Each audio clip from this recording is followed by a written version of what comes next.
Bueno, hola chicos, hice aquí un mega experimento para que saliera bien la cámara. Si no, pues de todas formas les paso estos noise. Entonces, bueno, para ver infarto primero tenemos que saber algo de su fisiopatología, de cómo es que se forma un infarto. Probablemente ustedes ya escucharon la palabra angina o aterosclerosis. Eso es, pues es una disfunción endotelial en la que el endotelio se empieza a llenar de lipoproteínas de baja densidad, y esto empieza a atraer a macrófagos, que los macrófagos empiezan a consumir esas lipoproteínas y empiezan a formar placas ateromatosas, ¿no? Que es lo que vemos en la luz de las arterias. Hay distintos tipos de placas.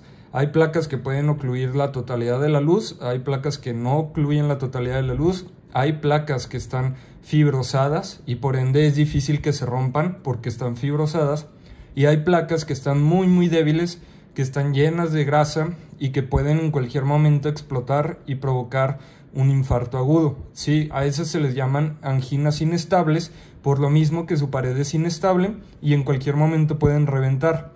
No tiene que haber un esfuerzo previo ni nada, el paciente puede estar dormido y si tiene una angina inestable, pues va a reventar en cualquier momento y el paciente puede morir debido a un infarto.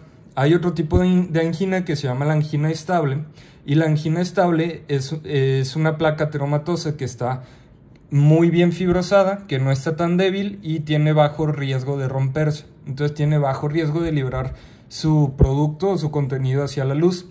Estas se les llaman anginas estables por lo mismo, y generalmente son pacientes que para que les empiece a dar el dolor de pecho, el dolor anginoso, tienen que estar haciendo un esfuerzo. ¿Por qué? Porque si la luz del vaso está ocluida en cierto porcentaje, cuando el paciente empieza a hacer ejercicio, el corazón va a requerir más sangre, ¿sí? Entonces, al requerir más sangre con una luz ocluida, pues el paciente va a empezar a presentar sintomatología de infarto, ¿sí? De que, me duele el brazo, etcétera, me duele el pecho, dolor opresivo, etcétera, se me va la visión, se me va el aire, etcétera. Eso es una angina estable, el paciente tiene que esforzarse, ¿sí? Entonces, quedamos que la angina estable va a estar ocluyendo parte de la luz, no todo, no el 100%. Generalmente para que empiecen a dar sintomatología tienen que estar, o sea, una sintomatología sin esfuerzo, en donde el paciente puede estar acostado y ya tiene problemas, es cuando la luz está ocluida en más del 70%, o sea, que únicamente hay un 30% de luz para que la sangre fluya. Entonces la sangre nada más fluye por acá. Pero en anginas que ocluyen poco porcentaje de la luz, para que el paciente tenga sintomatología, tiene que hacer un esfuerzo para que el corazón requiera más sangre y en ese momento presente datos de isquemia. Entonces, bueno, las placas ateromatosas llevan mucho tiempo de evolución, no es como que el paciente lleve 3 días con la placa ateromatosa y ya pueda tener el infarto, no. Esto es de una dieta pobre, etcétera, o sea, pobre en el aspecto de que es una dieta alta en grasas, una dieta alta en azúcares, baja en vegetales, etcétera. O sea, no es de buena calidad, ¿sí? Estas cosas pues es el principal riesgo, y la obesidad, ¿sí? Entonces una placa ateromatosa pasa por varias fases hasta llegar a una angina, ya sea estable o inestable, ¿sí? Por ejemplo, aquí ustedes ven este centro de grasa, ¿no? Este centro amarillo de grasa. Una angina estable tiene un centro de grasa y aparte está rodeada de fibrosis. ¿Por qué? Porque el organismo respondió bien y pudo fibrosarla, ¿sí? Pero una angina inestable tiene poca fibrosis y tiene mucha grasa. Entonces en cualquier momento esta grasa sale, provoca una cascada de coagulación, se coagulan las plaquetas y eso tapa totalmente a la arteria y ya no hay flujo, ¿sí? Esto nos podría dar principalmente síndromes isquémicos agudos o síndromes coronarios agudos. Sí, el SICA, síndrome isquémico coronario agudo. A esto se les llaman así, que el SICA nos lo da el infarto agudo de miocardio, la angina inestable y la muerte súbita isquémica. Sí, son cosas que suceden súbitamente, que al paciente se le tapó súbitamente la arteria y ya no hubo flujo. Esto sucede, les digo, por ejemplo, aquí ven la imagen, cómo está una coagulación o que la angina se rompió, la placa de ateroma se rompió y hubo coagulación y se tapó el 100%. ¿Sí? Y hay otro tipo de cardiopatía que se le llama cardiopatía isquémica silente. Esta cardiopatía es una cardiopatía, ya sea porque la luz no está ocluida al 100%, entonces hay una cardiopatía isquémica, pero el paciente sí tiene flujo de sangre y por ende no siente al 100% el infarto, o es una cardiopatía en la que se creó un flujo colateral debido a que le dio el tiempo necesario al organismo para adaptarse y creó arterias colaterales. Entonces, de tener una arteria ocluida, no al 100%, esto le da tiempo al organismo para adaptarse y crea una arteria que salte a la arteria ocluida y no se rompa el flujo, ¿sí? Esto nos puede dar una cardiopatía isquémica. Entonces, el infarto sucede de muchas formas, ¿sí? Y no siempre va a suceder así de que, el paciente tiene dolor opresivo y ya se va a morir. No, hay pacientes que tienen dolor opresivo y se les pasa. Hay pacientes que ni siquiera se dan cuenta que tuvieron el infarto y no cambió nada en su vida hasta que se hacen un electro y ven las ondas Q y dicen, ¿qué onda? Tuve un infarto. Sí, hay pacientes que se mueren en 10 segundos y ni siquiera se dio cuenta que se murió de un infarto. O sea, el infarto es de muchas maneras, ¿sí? Entonces, por eso sucede también en varias fases, que es la isquemia, la lesión y la necrosis, ¿sí? Esto no significa que sucedan sucesivamente o cronológicamente, o sea, sí suele ser como que necesario que primero empiece con la isquemia, luego la lesión y luego la necrosis, pero podemos encontrar pacientes que tengan necrosis todavía con isquemia o pacientes que tengan lesión todavía con isquemia. Generalmente es la isquemia la que predomina por unos días, sí, a pesar de que es la primera que empieza. Pero la necrosis siempre va a suceder más que nada después de semanas, ¿sí? Porque eso nos habla de que pues ya el tejido ya se adaptó, ya hubo un cambio ahí eléctrico, etc. Entonces, ¿qué es lo que pasa? En una cascada isquémica, lo primero que va a suceder es una disfunción diastólica. Y esa es la razón del por qué la primera onda que se afecta es la onda T, porque en esa sucede la repolarización. ¿Qué sucede en la repolarización? La diástole. Entonces, lo primero que pasa es una disfunción diastólica. Luego viene la disfunción sistólica, porque si el corazón ya tiene una parte que no funciona, una parte del miocardio que está dañada y que está fibrosada, porque siempre que hay infarto, el infarto se fibrosa, pues recuerden que el tejido fibrótico no conduce. Entonces ya también va a haber una disfunción sistólica, pero primero fue diastólica, porque todavía no había fibrosis al principio. La fibrosis sucedió después de días. Entonces, cuando ya hay fibrosis, ahora ya hay una disfunción sistólica. ¿Qué es lo que vamos a ver? Necrosis. ¿Y cómo se ve la necrosis? En la sístole, o sea, en el complejo QRS. Ya sea que la onda R se afectó o que la onda Q nos diga que ahí hay necrosis, ¿sí? Entonces, primero hay disfunción diastólica y luego disfunción sistólica. Ahora, recuerden muy bien que las bombas de ATP, sodio, potasio, necesitan ATP. Y si hay isquemia, no va a haber ATP. Y por eso las primeras afectadas van a ser las bombas sodio-potasio, que también están en la fase 4 de la despolarización miocárdica, ¿sí? Entonces, ¿qué es lo que pasa? Bueno, la isquemia, que es el primer evento de la cascada del infarto, la isquemia va a suceder en la onda T, por lo mismo que lo primero es una disfunción diastólica, en la que se afectan las bombas de ATPases en la fase 4 y empieza a haber una disfunción diastólica en la que la primera que se afecta es la onda T, ya sea que se invierta o que quede positiva, pero recuerden una cosa, la onda T normalmente debe ser asimétrica, o sea, si la cortamos a la mitad tiene una parte un poco más menos pronunciada y una parte más pronunciada, pero en el infarto se hacen simétricas y se hacen pronunciadas, o sea, aumentan su voltaje, ¿sí? Entonces, ese va a ser un cambio de infarto, un cambio isquémico, ¿sí? El hecho de que esté simétrica y que haya aumentado su voltaje, ya sea hacia positivo o hacia negativo. Hacia positivo es un poco más complicado de ver porque normalmente la onda T es positiva. Entonces tenemos que estar muy atentos, espero no se haya pausado porque se me acabó la batería, pero tenemos que estar muy atentos para darnos cuenta que la onda T se puso simétrica y aumentó su voltaje, a pesar de que es positiva, ¿sí? Entonces, eso de que es positiva o negativa nos va a decir el sitio de la lesión a nivel del miocardio, no del corazón, ¿sí? Entonces, después vamos a tener la lesión. ¿Qué pasa en la lesión? Pues que ya se empiezan a afectar la fase 2 y la fase 3 de la despolarización. O sea, se empiezan a afectar la contracción muscular, entre otras cosas. ¿sí? Entonces empieza a alargar el tiempo y empiezan a haber áreas que no se despolarizan al 100% y áreas que no se repolarizan al 100%. Entonces, en vez de que el punto J y el segmento ST se queden isoeléctricos, como hay zonas que se están quedando despolarizadas o repolarizadas, me llamaban por teléfono, otra vez espero que no se me haya apagado. Como hay zonas que se están quedando despolarizadas o repolarizadas, el punto J se va a mover porque se está formando un vector, ¿sí? Entonces el punto J se va a mover y por ende también el segmento ST se va a mover. Entonces, luego viene la necrosis. La necrosis sucede, ¿por qué? Porque ya pasaron varios días, ya hay fibrosis en el corazón y ya hay una parte del corazón que no está transmitiendo bien, por ende la onda R se afecta y la onda Q se alarga, ¿sí? Lo vamos a ir viendo poco a poco. Entonces aquí tenemos primero el concepto de isquemia. Para que se lo queden mejor, el concepto de isquemia siempre va a ser un vector que huye del área de lesión. O sea, si tenemos una lesión subendocárdica, ¿sí? Este vector va a huir del subendocardio, o sea, se va a ir hacia el subepicardio, ¿sí?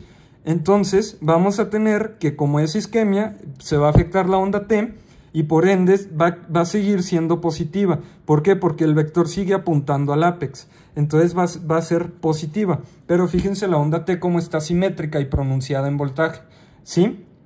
Entonces en isquemia, en isquemia siempre los vectores se van a alejar de la zona afectada. ¿Por qué? Porque en lesión se van a acercar a la zona afectada. Vean cómo en lesión el vector se va hacia la zona afectada, no se está alejando. En isquemia sí se está alejando, ¿sí? ¿Esto por qué es? Porque está quedándose un área despolarizada mientras que la otra ya se repolarizó. Entonces hay un área negativa y hay otra área positiva, entonces se está formando un vector. ¿Cuál área se está quedando despolarizada en vez de repolarizada? Es el área afectada. ¿Por qué? Porque sus bombas no están funcionando bien, no están pudiendo repolarizar al 100% esa área. Entonces se forma un vector. Acá pasa lo contrario. El área que está afectada y que no se puede repolarizar bien es la subepicárdica, por ende tenemos una carga negativa acá, mientras que el subendocardio ya se repolarizó, porque recordemos que lo primero es una disfunción diastólica en la onda T, ¿sí? Entonces el vector queda al contrario, queda negativo. Entonces vamos a ver una onda T simétrica, pronunciada en voltaje y negativa. Este tipo de isquemia es más fácil de ver porque nunca debemos, bueno, a no ser que sea ABR, nunca debemos de ver una onda T negativa. Si vemos una onda T negativa en derivaciones que no debe de haber, ya estamos sospechando una isquemia subepicárdica,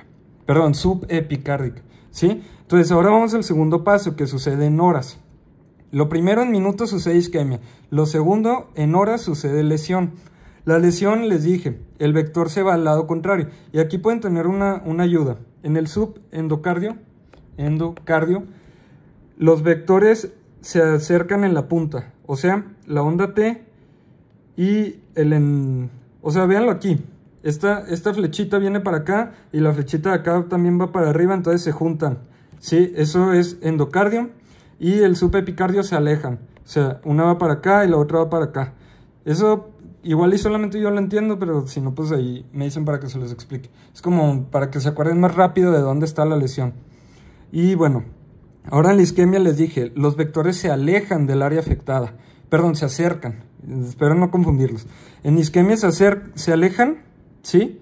Y en la lesión se acercan al área afectada, ¿sí? Entonces aquí ya empieza a haber un problema todavía mayor en la diástole, por ende se afecta el segmento ST y hay áreas que se quedan mucho más tiempo despolarizadas o repolarizadas. En este caso se quedan mucho más tiempo despolarizadas y por eso el segmento ST no se hace isoeléctrico, sino que se eleva o desciende, ¿sí? Entonces, ¿qué pasa aquí? Que en una lesión subendocárdica el tejido está quedándose repolarizado todavía acá, ¿sí? Entonces, mientras el subepicardio ya se despolarizó, el subepicardio todavía no reacciona bien porque se está tardando en reaccionar. Entonces todavía no está despolarizado, apenas se va a despolarizar, ¿sí? Por ende se forma un vector, Eso es en la lesión ya batalla muchísimo más para despolarizarse. Acá únicamente estaba batallando para repolarizarse, ¿sí? El problema está únicamente en la repolarización. Acá en la lesión el problema ya también está en la despolarización. Entonces ya empieza a haber un problema sistólico, ya empieza a haber una disfunción sistólica, ¿sí? Entonces el vector se acerca al área afectada. Lo mismo en el subepicárdico y vean los segmentos STs que están acá. ¿Sí? Lo mismo en el subepicárdico. En la despolarización, el subendocardio ya se despolarizó y el subepicardio todavía no. Entonces se forma un vector, ¿sí? Que en este caso el segmento ST asciende en el subepicardio, que pueden hacerlo como las flechas se juntan en la lesión, ahora en el subepicardio, y acá las flechas se alejan en la lesión, ahora en el subendocardio. Recuerden que en la isquemia es al revés. Y espero no confundirlos tanto, pero vean el video las veces que sean necesarias. Entonces, ahora viene la necrosis, que sucede después de días o semanas, ¿sí? Esta necrosis sucede porque ya hubo fibrosis en el área afectada. Esa área que ya se murió, ya se sustituyó con fibroblastos y colágeno para que no hubiera células muertas ahí y se fibrosó. Y recordemos que el tejido fibrótico, tejido conectivo, no conduce, ¿sí? Entonces, ¿qué pasa aquí? Que hay áreas que ya no conducen, literal es eso. Entonces, vamos a ver una pérdida de la onda R en esas áreas. Ya hay una disfunción sistólica totalmente. Ya no hay onda R, ¿sí? Me llamaron otra vez, pero bueno, ya no hay onda R ahí. No es que la onda Q se alargue, más bien es que la onda R ya no existe y por ende se hace negativo. Perdón. Entonces vamos a ver las áreas afectadas, nos las van a decir las derivaciones, ¿sí? Véanlo aquí, si estamos viendo B1 y B2, que eso sería un infarto anterior-septal, tenemos una necrosis a nivel del septum, ¿sí? Entonces ya no hay tejido que conduzca ahí, ya no se forma un vector ahí. El único vector que tenemos va hacia el ápex y queda contrario a las derivaciones que estamos viendo y por ende se hacen curvas negativas, o sea, hace un complejo QRS negativo, ¿sí? A eso le llamamos una onda Q porque es la primera onda negativa y se está alargando porque el corazón está batallando para despolarizarse, entonces se alarga. Caso contrario, si vemos la región lateral basal, que es B3 y B6, vamos a tener también nuevamente vectores que no están yendo hacia esa área porque no existe esa área está muerta, ¿sí? Entonces quedan vectores negativos nuevamente y se forma un complejo Q, o bueno, una Q alargada, una Q necrótica, ¿sí? Eso es en necrosis. Ahora vamos a verlo acá mejor. Lo primero que pasa en minutos entonces es la isquemia. En la isquemia se afecta la disfunción diastólica primaria o la inicial, que empieza a haber disfunción de bombas ATPasa, y por ende las ondas T se afectan, se hacen simétricas, picudas, y ya sea que es subendocardio o subepicárdico, se queda positivo o se va negativa. Aquí en este caso es una isquemia subendocárdica de minutos. Luego, si dejamos que pase más de 20 o 30 minutos, va a haber una lesión, y si son horas, todavía más, ¿sí? ¿Qué pasa aquí? Que el corazón ya empieza a tener una disfunción sistólica, ya no se puede despolarizar bien y quedan áreas que no se despolarizan al mismo tiempo que otras y se forman vectores. Por ende el punto J se va a mover, ya sea que asciende o desciende, ¿sí? Según si es subendocárdico o subepicárdico. Y en la necrosis, ¿qué pasa? Hay áreas que ya no conducen. Entonces, dependiendo qué derivación estemos viendo, si vemos la derivación donde está el infarto, pues los vectores que sí están funcionando se le van a alejar. Por ende, siempre vamos a tener un complejo negativo en la sístole. Aquí ya es totalmente disfunción sistólica. Acá fue diastólica, acá fue diastólica sistólica y acá fue sistólica totalmente, ¿sí? Entonces aquí se afecta el complejo QRS y vamos a ver una onda Q alargada. Pero esto no nos está diciendo que el vector afectado fue el vector septal, sino que más bien no hay ningún vector que se le esté acercando a esa derivación, por ende queda negativa y todas se le están alejando, ¿sí? Entonces, pues esto es más de lo mismo, nomás para que repasen los sitios.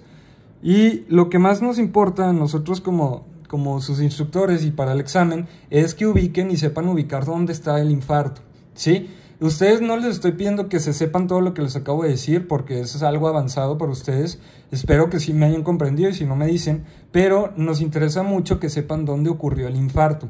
Y para eso deben de traer una muy buena anatomía de las arterias. Sí, vamos a hacer un repaso rápido. Tenemos la arteria coronaria izquierda. La arteria coronaria izquierda se divide en dos, la arteria circunfleja que va hacia acá y la arteria descendente anterior que irriga todo el ventrículo izquierdo. ¿Sí?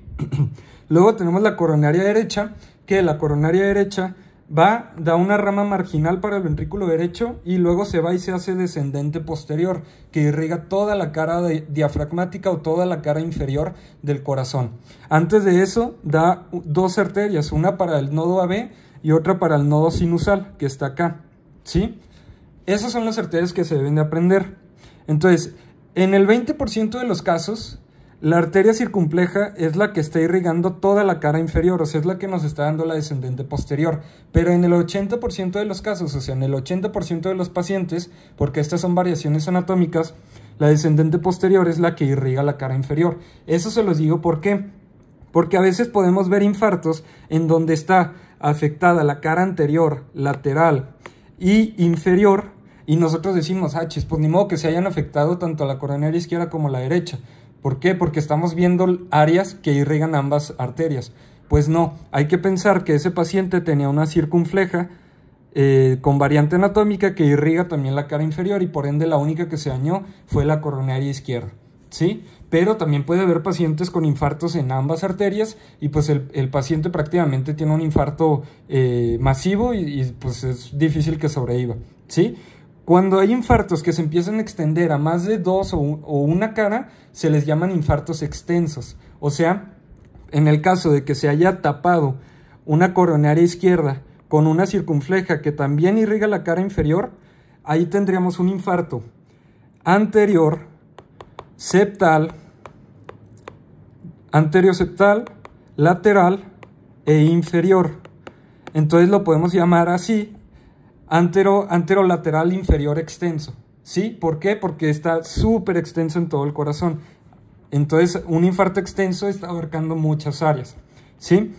Apréndanse esta tablita, nomás para que vean qué arterias están irrigando qué cara, y apréndanse esto de las derivaciones, porque esto sí lo vamos a preguntar.